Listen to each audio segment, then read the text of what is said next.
Hello everyone.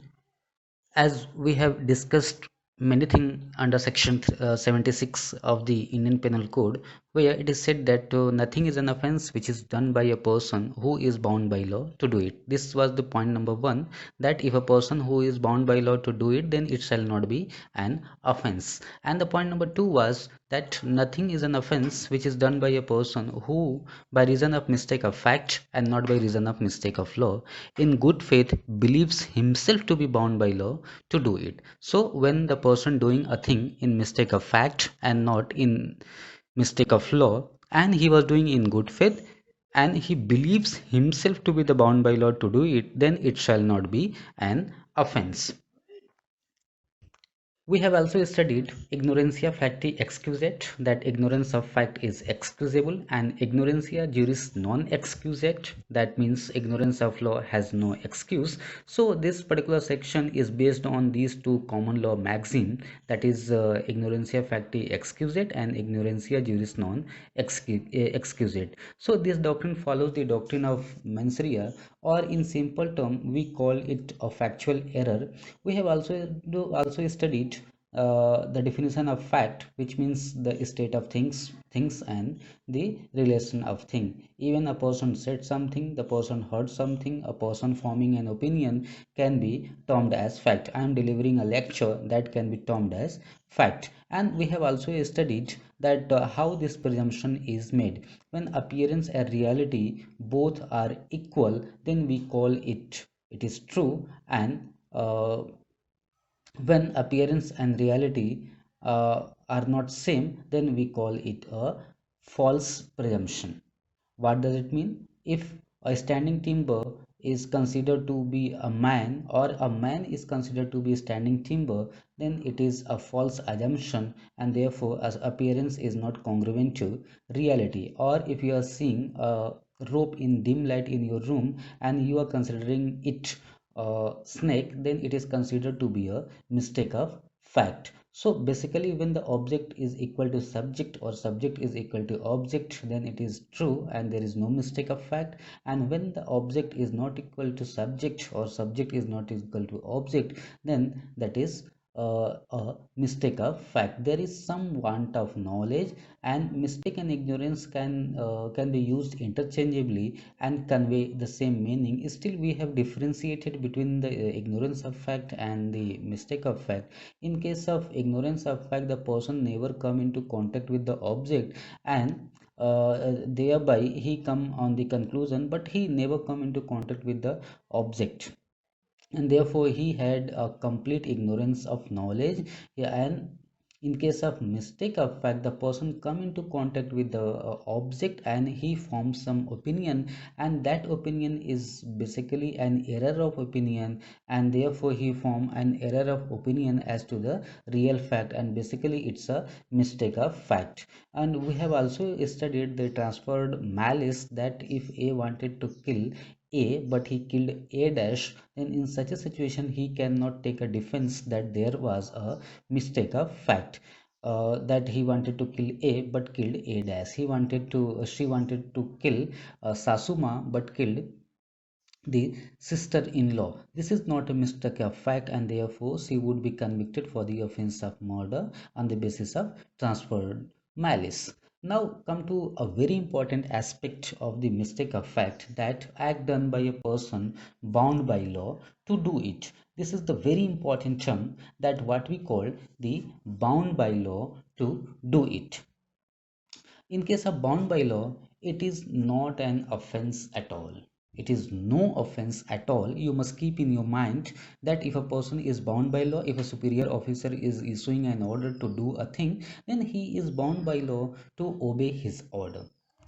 Point number two, that order must be in conformity with the law. So, what is the essential requirement of the order? That his order, the order of the superior officer, must be in the conformity with the law. If his order is not in conformity with the law, then inferior officer is not bound to obey the law. But the first point is he must follow the order of the superior, and if he is following the order of the superior, then it is not an offense. It is not an offense at all. And the point number three is order must be a lawful order. Now the dilemma is whether subordinate can question to his superior.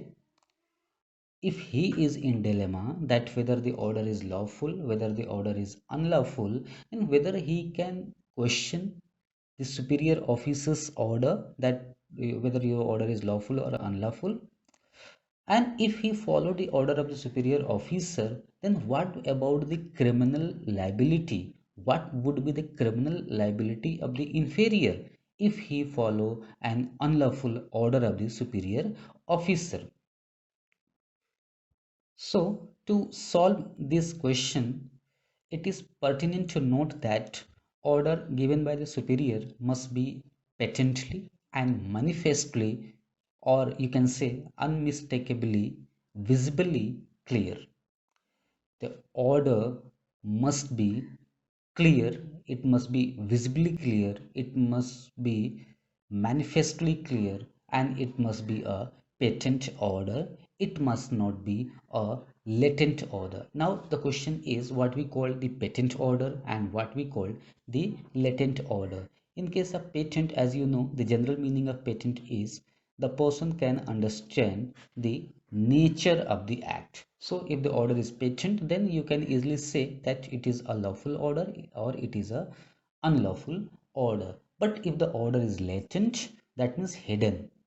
Here latent means the hidden. If the order is latent, then the person cannot understand the meaning and the nature of the act.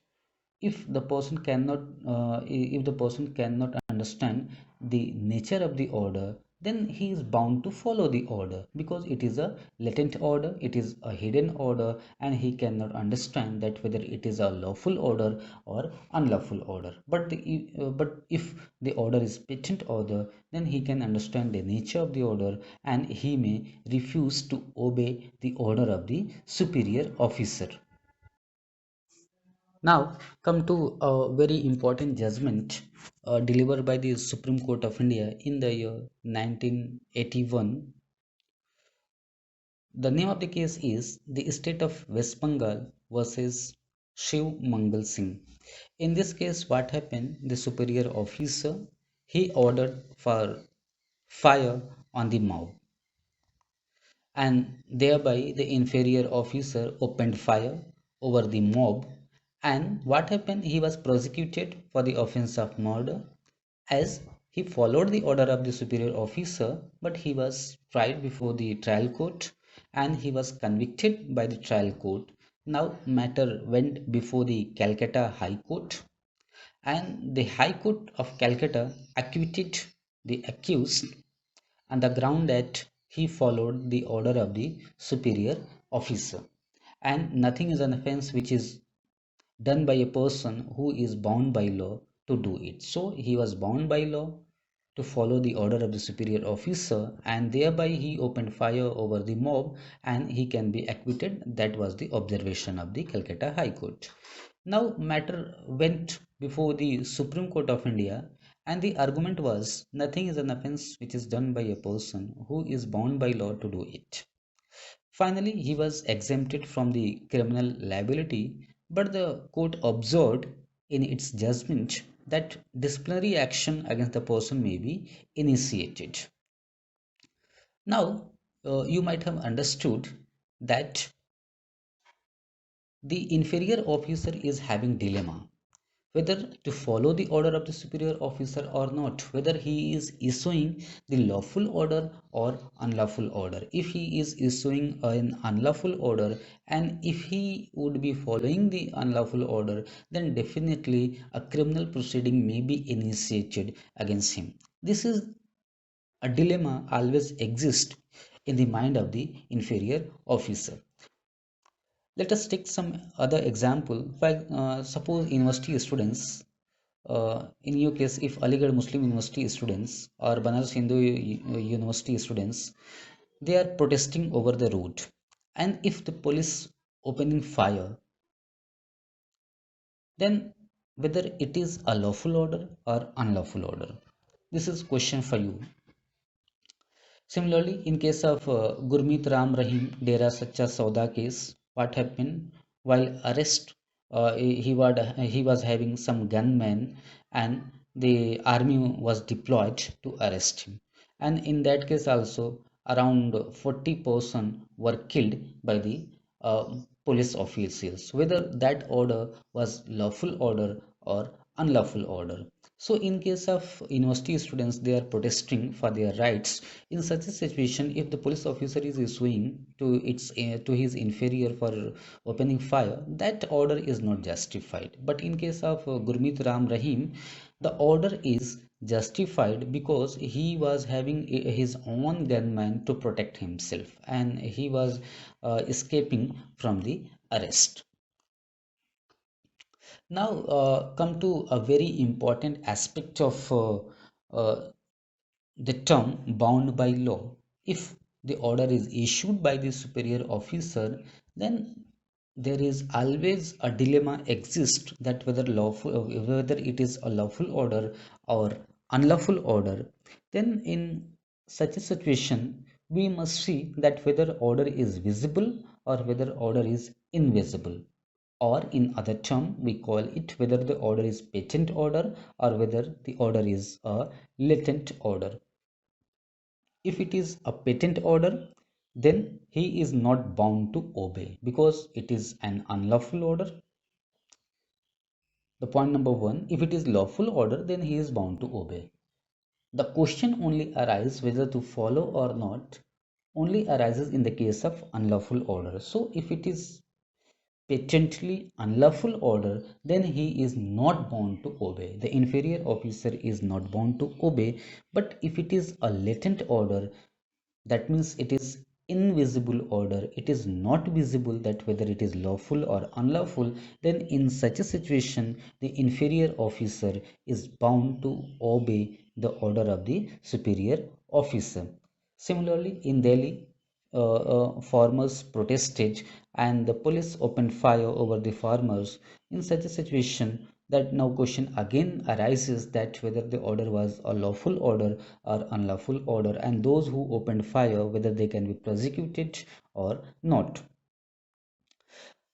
Again, the police may have their own theory that if they are not opening fire, then a very violent situation may arise and it is very difficult to control, and there is law and order situation may arise. This is the another theory on the part of the police. So the order must be a lawful order. Point number one means it must be in the conformity with the law. If it is unlawful, then subordinate officer is not bound to obey such order. That is the point, that the order must be a lawful order. It must be in conformity with the law. If the order is unlawful, then the inferior officer, subordinate officer is not bound to obey the order. If it is unlawful but it is a latent order, that means its nature cannot be understood by the inferior, then in such a situation the inferior officer, the subordinate officer is bound to obey the order. We have police act in every state. In such a situation, it is in such a act it is written that subordinate is bound to obey the lawful order or command of the superior officer. Now the inferior officer, the subordinate officer, is duty bound to follow the order of the superior officer. For example, B, in presence of order to arrest, B, in pursuance of order to arrest C, arrested C dash. Now what happened? He went to arrest C, but he's arrested C dash. Now it is a mistake of fact. Now by reason of mistake of fact and not by reason of mistake of law, he believes in good faith that he arrested C dash. If this is the situation, he is bound to follow the order of the superior to arrest, but by mistake he arrested C dash, then he is exempted from the criminal liability by virtue of section 76 of the Indian Penal Code. Now the question is what we call the good faith. The term good faith is defined under section 52 of the Indian Penal Code, that where reasonable care and caution has been taken, proper care and caution has been taken. What does it mean? The person who had gone to arrest had applied his mind, and there is reasonable care and caution, and he has taken proper care and caution while arresting. That is the good faith. Good faith doesn't mean it should be in the heart. Rather, the person had applies his mind and proper care and caution has been taken on the part of the accused. Therefore, it is the duty of the accused first to decide whether appearance is congruent to reality, whether appearance is equal to reality, what appears to him is in real sense, what appears to him is really existing or not. That is the point number one. Whether killing of the thing is in good faith or not. Point number two is whether killing of that thing is in good faith or not. If he is killing in bad faith, then again he cannot be or she cannot be exempted from criminal liability. Instead of killing mother-in-law, if she killed sister-in-law, then it was not in good faith, and on the basis of transferred malice, she would be convicted for the offense of murder. So it should be in good faith, proper care and caution, and due to mistake of fact, the person had killed someone else. Due to mistake of fact, the person did something else. So therefore, appearance should not be equal to reality. The person applied his mind, but he come on wrong conclusion. Come to another aspect of the mistake of fact is reasonable and unreasonable mistake.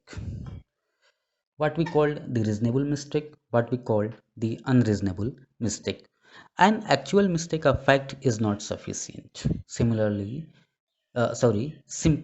mistake of fact is not sufficient. Rather, apprehension of danger must be bona fide and reasonable. The apprehension of danger in the minds of the accused must be bona fide and it must be a reasonable apprehension of danger.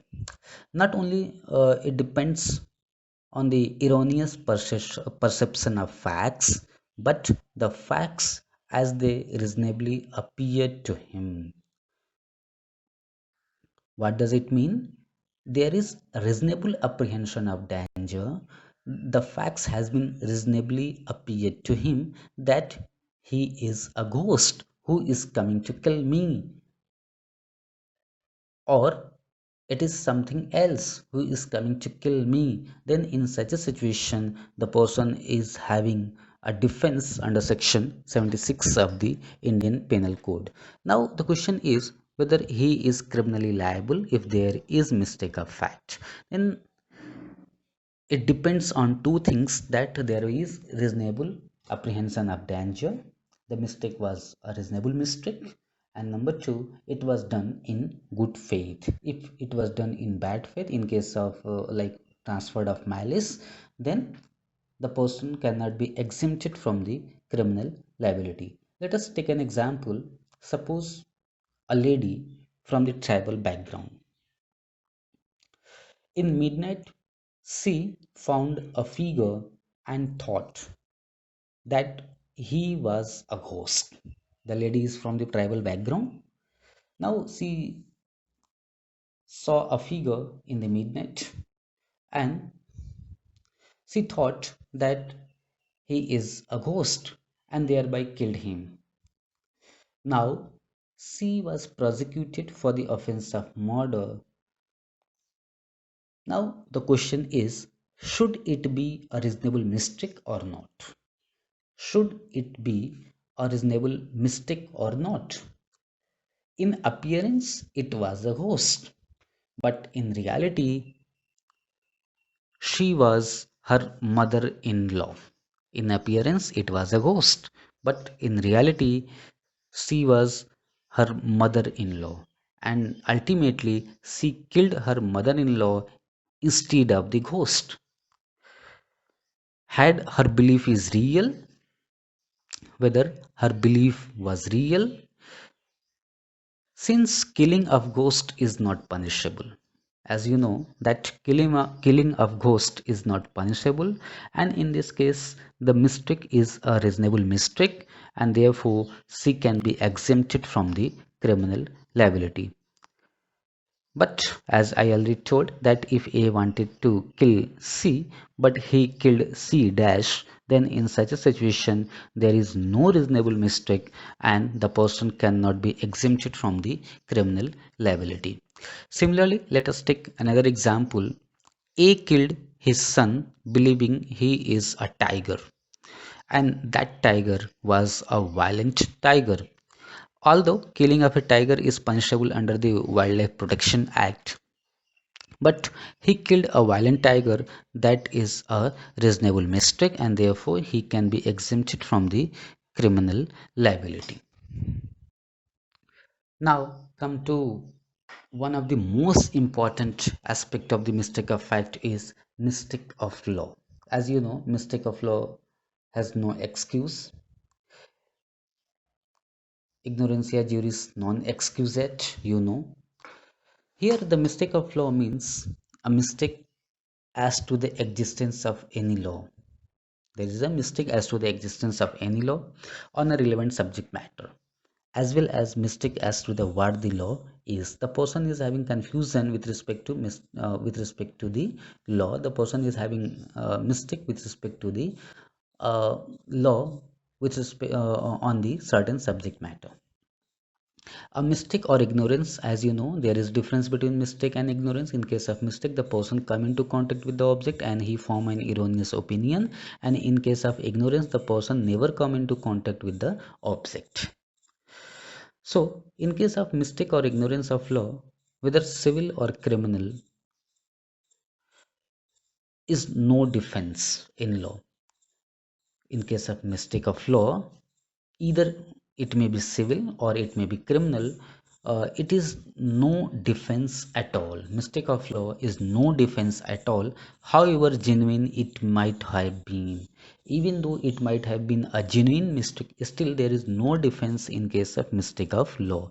All persons, whether citizen or foreigner, are bound by law of the land. Even if a foreigner coming to India, then he cannot take a defense that I am unaware with the Indian laws. He cannot take such a plea. Or if you are going outside of the country and you cannot take a plea that I am unaware with the law of the land of this foreign territory, of this foreign country. No, it is not a defense at all.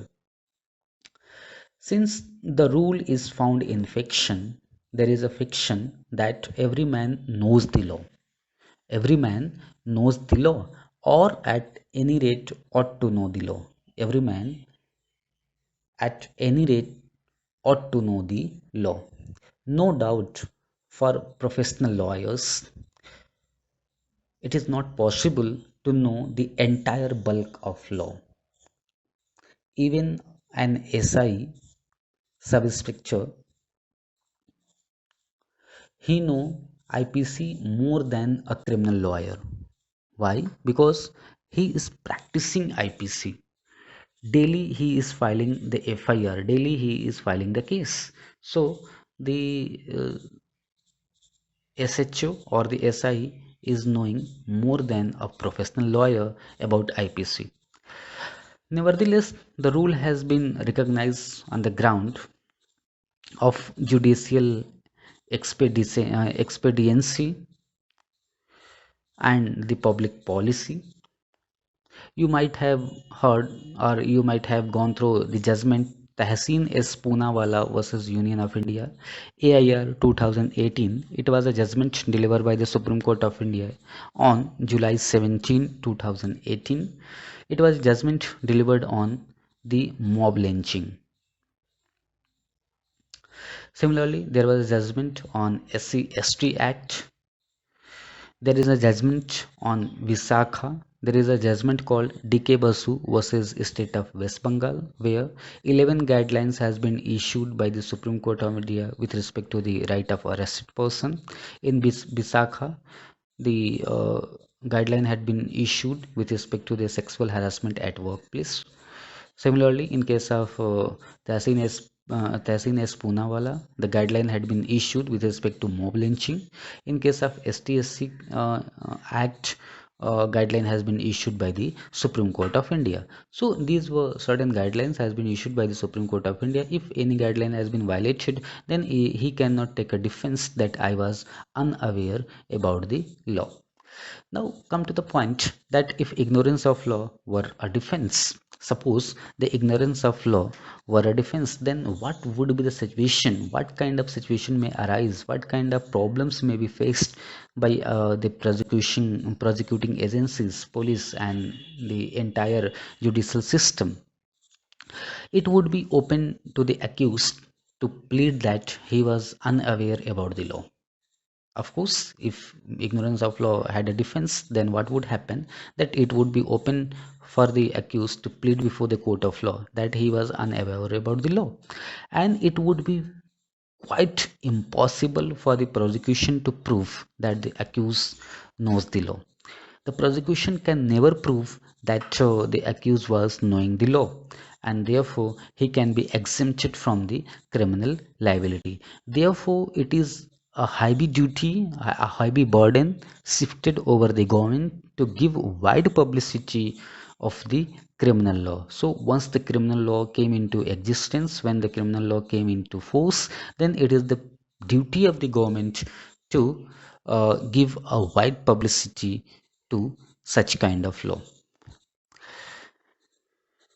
Even within the country, it should be in within the country and not outside of the country. If it is available over the website, then definitely the person who are outside of the country, they can get to know that what is the criminal law at present in India. Now come to the case laws. We have first case called Shah versus DPP. It was decided by the House of Lords in the year 1962, and another name of this judgment is R versus Shaw.